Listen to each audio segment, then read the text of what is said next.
जय माता रानी। जय माता रानी।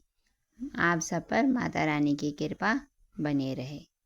आपका मेरे चैनल में स्वागत है। आज हम गणगौर की कथा सुनेंगे। यह कथा शिव पुराण से ली गई है। यह कथा चंचुला और उसके पति बिंदुक नामक ब्राह्मण की है। बिंदुक एक बहुत अच्छा ब्राह्मण था।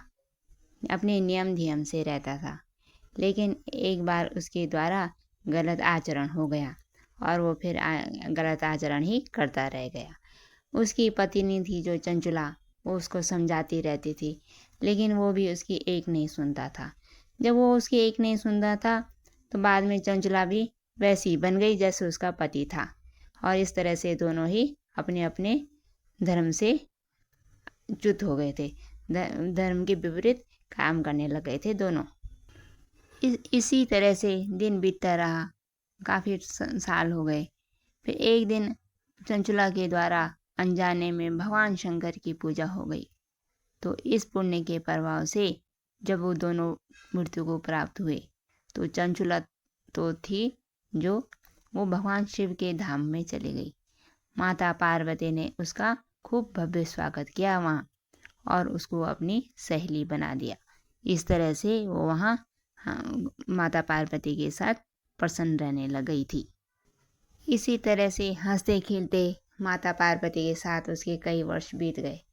फिर कुछ समय के पश्चात वो फिर उदास रहने लग गई।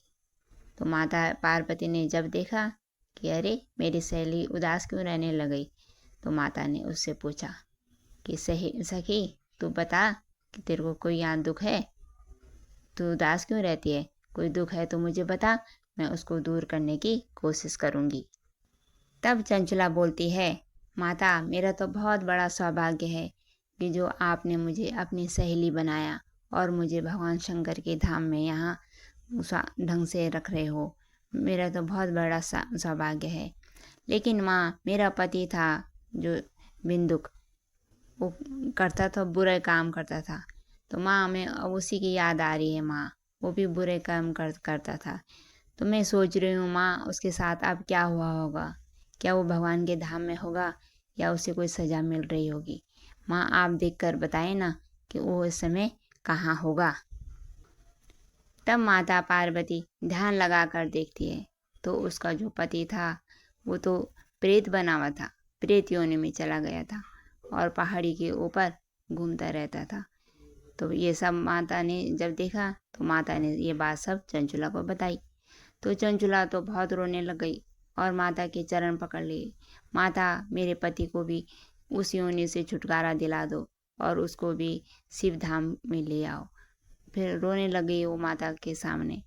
माता ने भी उसकी जो दुख था उसका, माँ ने सोचा कि चलो मैं तेरा दुख दूर करने की कोशिश करती हूँ। तो इतने में वहाँ अचानक ही नारद जी आ गए घूमते घूमते।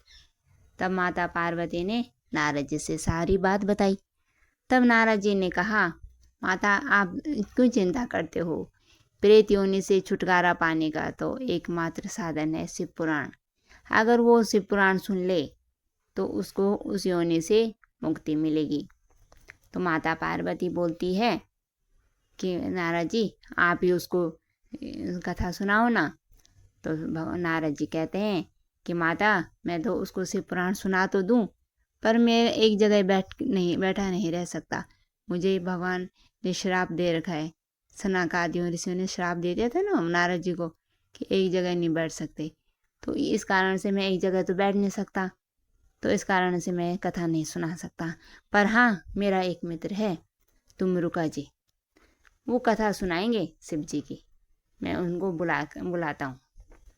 तब तुमरुका जी भी वहाँ आते हैं और तुमरुका जी बोलते हैं कि मैं कथा सुनाऊंगा, तो मेरा बहुत बड़ा सौभाग्य होगा कि भगवान की कथा सुनने का और सुनाने का, तो मुझे बहुत बड़ा सौभाग्य प्राप्त होगा अगर मैं कथा सुनाऊंगा।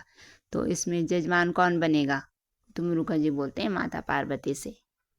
तब चंचुला बोलती है माता पार्वती को कि माता, आप दोनों ही शिव और पार्वती इस कथा की जजमान बने ना। तो क्योंकि कथा भी आप दोनों की है, तो इसके जजमान भी अगर आप दोनों बनेंगे तो ये तो बहुत बड़ी बात होगी। माता आप ना भगवान शंकर को बोलो ना। तब माता कहती है ठीक है सखी, मैं जाती हूँ, ज़रा भगवान शंकर को पूछ के आती हूँ। तो माता चली जाती है भगवान शंकर से पूछने के लिए। भगवान शंकर उस समय ध्यान में बैठे हुए थे, गुफा के अंदर से ध्यान में बैठे हुए थे। तो माता वहीं बैठी रहती है। कई दिन बीत जाते हैं, 2 दिन, 3 दिन, 4 दिन, इस तरह से 15 दिन बीत जाते हैं। वो बाहर ही नहीं आती माता। तो चंचला सोचती है कि क्या हुआ होगा, क्यों नहीं आई होगी माता बाहर, तो ज़रा देख के आऊँ। तो चंचला की एक थाली में बहुत सारी सामग्री ले जाती है, श्रृंगार की सामग्री, माता को देने के लिए। और माता को बोलती है माता आप तैयार हो जाओ ना।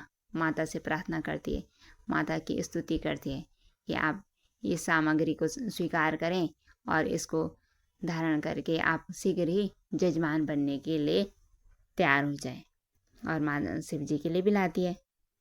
तो जो 16वां दिन था, जब 16 दिन हो जाते हैं तो माता पार्वती और भगवान शंकर गुफा से बाहर आते हैं।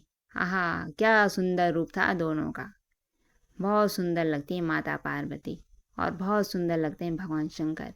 ऐसा रूप तो शायद ही पहले भगवान ने किसी को दिखाया होगा, लेकिन जजमान थे ना वो, इसलिए बहुत सौम्य तरीके से तैयार होके आए थे।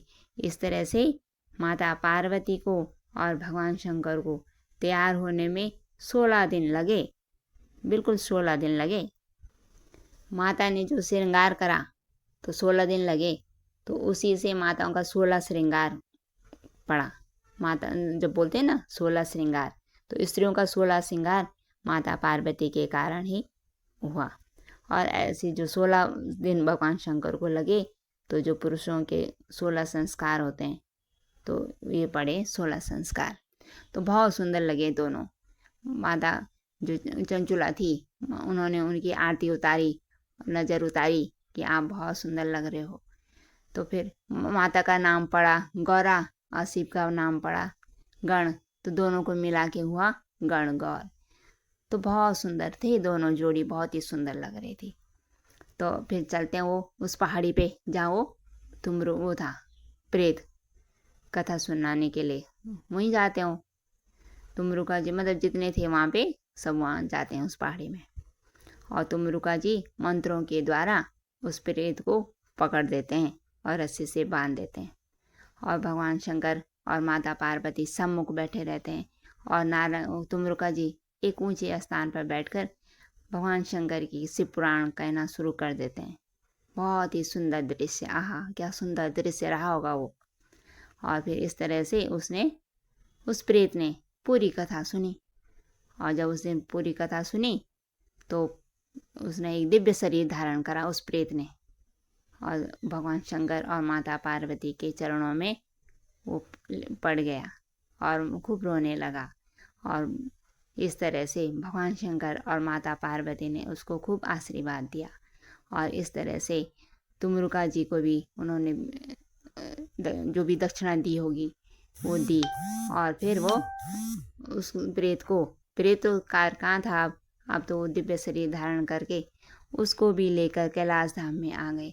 और चंचला भी अपने पति को पाकर प्रसन्न हो गई। और इस तरह से वो चंचला और जो वो था बिंदुक, वो दोनों भी वहाँ भगवान शंकर के गण बन गए। उन्हीं के साथ वो भी वहाँ रहने लगे। तो ये थी गणगौर की कथा, है ना अच्छी सुंदर सी, कितनी प्यारी कथा है। आप लोगों ने भी शायद ही पहली बार सुनी होगी। तो ये कथा आपको कैसी लगी कमेंट बॉक्स में जाकर ज़रूर बताना। फिर मिलते हैं किसी नई कथा के साथ, तब तक के लिए आपका बहुत बहुत धन्यवाद।